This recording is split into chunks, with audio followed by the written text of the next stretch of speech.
Our next speaker, who goes by the name of, his name is Joseph Shepard, and Whitewater.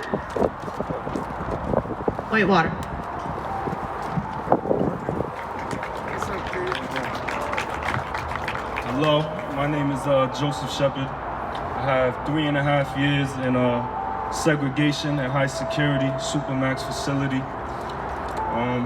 I'm here to speak on the facts, not opinions or views. And the facts are that there is no rehabilitative factor in high security or any form of segregation. It's a waste of taxpayers' money. It also harms the individuals further that are placed in these facilities. The time I spent in there, the only way that I got through it was digging deep inside myself, and I'm a rare individual because I can actually articulate it. So I speak for all those who can't articulate it or don't have the opportunity to broadcast what's actually going on in these cells or these conditions. I was sentenced to 20 days in segregation while I was a medium for challenging the conditions of confinement. I spent 8 months in segregation. 20 days ended up being 8 months. I was sent to supermax for 5 months because of challenging the conditions of confinement, but also so-called being a threat to the facility. So once you learn how to articulate it, they like when you're violent, they like when you're in there fighting, they like when you're out of control because it fits their storyline that the prison's dangerous. The prison's not dangerous. If you look at the facts are that most of the individuals in there have severe mental health issues. 66% of the population has severe mental health issues, which led them to be there. And the COs, correctional officers, wardens, directors, they don't have the means to help those individuals that need that mental health treatment. They don't want to help them because, once again, we're job security. So the longer they can keep us in there, you know, that's beneficial for them. You're either on one side of the fence or the other. So before I get into my specific time in segregation and high security, I want to say some more factual things. Most of the people that are in these prison systems are minorities. Minorities that come from Providence, Pawtucket, and Central Falls. Most of the people that work there are not from these communities. They're from Narragansett, Little Compton, East Greenwich, etc., predominantly white communities.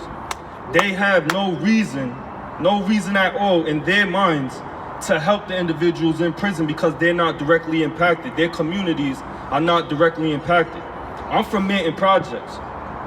My community is directly impacted.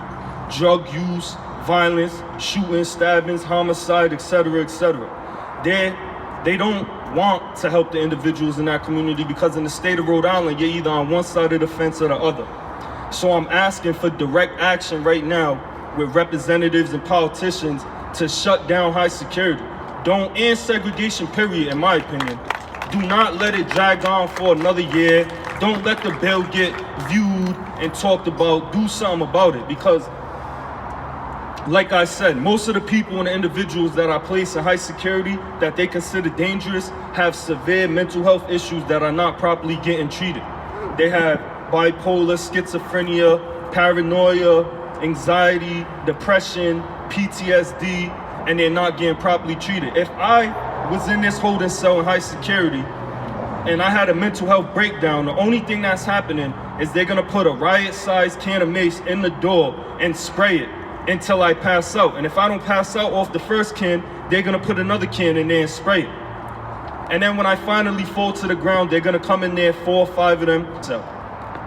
And then I'll have to wait to see mental health treatment. Whether it be weeks or months, that's on them. There's no, how can you say it, oversight. They're not told what to do, how to do it, when to do it. They police themselves, and that's a major issue.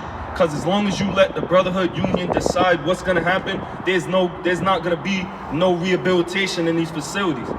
You speak on wanting the city of Providence, Pawtucket, Central Falls, and the state of Rhode Island, you want it to be a safer and more productive place.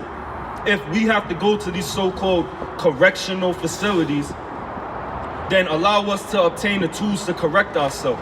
Instead, you want us to come home even worse. You want us to come home and still be menace. You want us to come home and be vicious, violent drug offenders, and et cetera, et cetera. So I'm asking for direct action and closing down high security, not next year, not 5 years from now, but right now, this year, as soon as the bill gets presented. View it and shut down high security. All I ask, if you don't have firsthand experience in a place like this, I'm gonna give you a visual. Imagine your child, because most of us that have mental health issues like myself have had these issues since a young child. We just didn't have the means because we're in poverty stricken in the households like Manton Projects. I come from broken households. I have, my household is severely damaged, so is the environment that I'm in. But what I'm saying is, those mental health issues that didn't get treated when I was a young individual turned into the reason why I ended up in facilities like this. So what I want to say is, for the visual, imagine you have a child that has a severe mental health issue and they have a mental health breakdown. What are you going to do? Are you going to put them in your walk-in closet and keep them there for 23 hours a day for years at a time and feed them 3 meals a day through the wall, through the hole in the door? Like, would you do that to your child? Would you put them in a walk-in closet and keep them there 23 hours a day for years at a time and expect them to become better individuals, civilized humans?